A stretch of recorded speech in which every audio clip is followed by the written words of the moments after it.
So as soon as the cards are collected, you guys and Paul are going to put a card, without worrying about which one it is, in each one of these bags.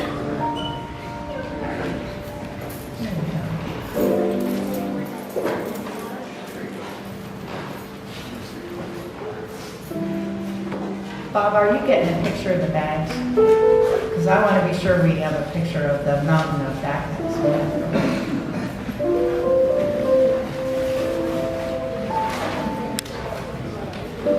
When he was little, my son Patrick, he liked to play with cars. Little cars, little matchbox cars, and some little bigger than that. This started as soon as he could walk. And the reason that made a difference is because then he could carry cars in his hands.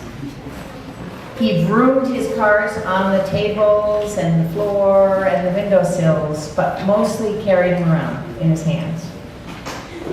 And this became a problem, because even though Patrick figured out how to carry at least 2 cars in each hand, people knew that he liked cars and they gave him more cars, and then he had no place to carry his cars.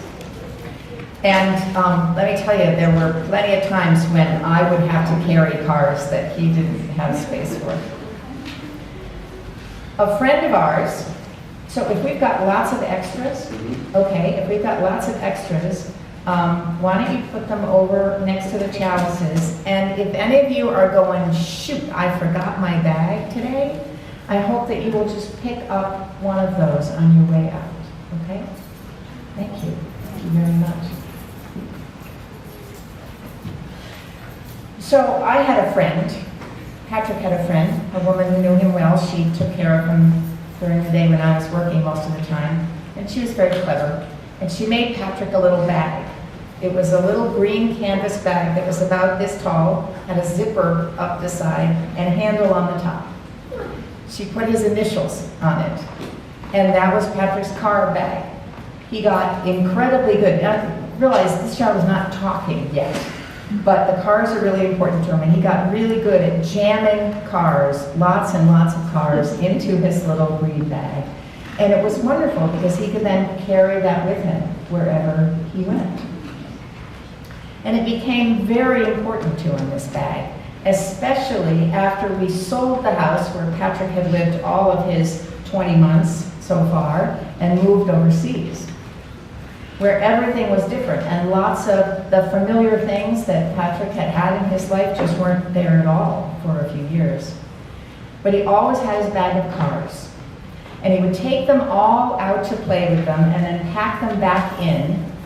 He did have a particular order that he put the cars in and that he held them, and I had a friend who was in medical school, pediatrics training at the time, and she asked me if he had any other compulsive behaviors. I was a little taken aback, but he had a system for getting his cars in his bag, and he always knew how to do that and still zip it up. That bag was his security, and it was also something that was particularly him. I had not thought about that bag very much in years, but all this thinking about backpacks made me think about the ways in which children of whatever age carry with them both the items that they need and something that marks their particularity, which is a security thing and also a sign of who they are, who we are in the world, and even more importantly, sometimes to ourselves. It seems to me that this is what this congregation tries to do, what any Unitarian Universalist congregation tries to do, to provide children with ways to carry with them all the most important things in life. Joy and curiosity and knowledge and enthusiasm and energy and hope and comfort and courage.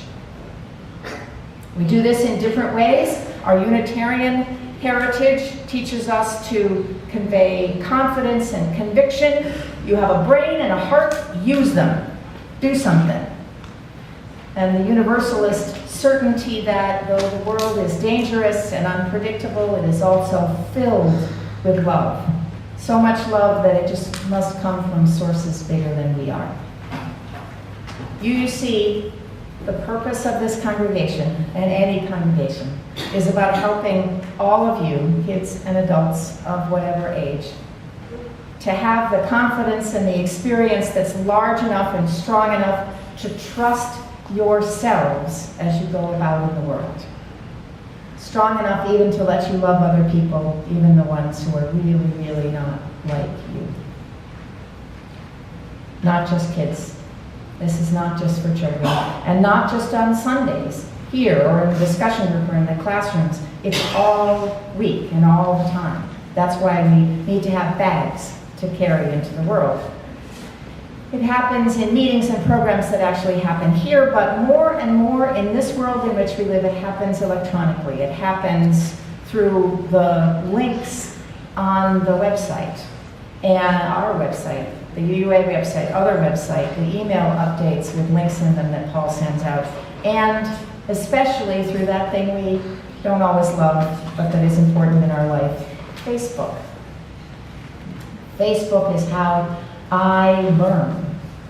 More than any other tool these days, this is true, and I'm not sure whether I should be proud of it, but it's true. Facebook is how I learn what's going on in the larger world, and especially in the larger Unitarian Universalist world, including my friend Barbara Gaden, who talked about wearing her collar and going with these clergy to this rec center where people were waiting for tickets for groceries and tickets for help with utilities, and how she was feeling really like she wasn't qualified to be there until she ran into a little girl who looked about 3, she says, who had a dozen tiny braids with blue and pink barrettes and big serious brown eyes. But she smiled back, and I smiled at her and showed me her 2 picture books. I sat down with her and pointed at pictures and said, "Do you see the bunny's ears? Where are your ears?" Which, she said, cheered her up.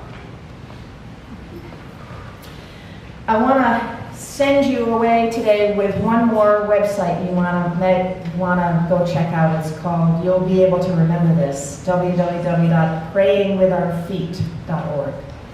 It's the website of the St. Louis Clergy Coalition.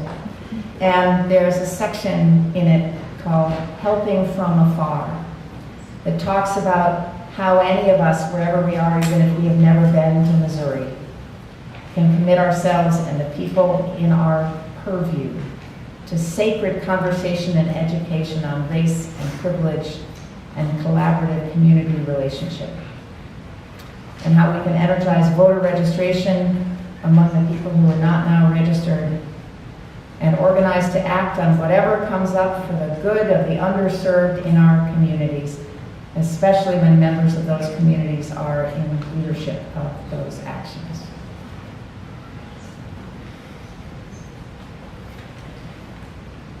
We've blessed these backpacks. Blessing, of course, means to bestow good upon, or to concentrate, or consecrate, or sanctify, or pronounce holy. We're not asking anybody else to do that. We're not asking God to convey that blessing. We are blessing these bags ourselves. And in doing that, we say this matters. Learning matters. Because those who learn are equipping themselves to be actors in the world, to do good. Because it takes courage and faith to study and to teach, and we celebrate that courage and faith. And because the future of the world depends on people who are willing to step up and out and make a positive difference, to find that blessed intersection of your own deepest need and the world's greatest hunger. So we've done it. These backpacks are filled and surrounded by the love and faith and irrational hope of this congregation. And all those who carry them take courage and comfort from these blessings and share them abundantly with all they meet. Blessed be. As we sing our last hymn, which is number 348 in your hymnals, come up and get your backpack. Be ready. Please rise in spirit, those who are able to rise.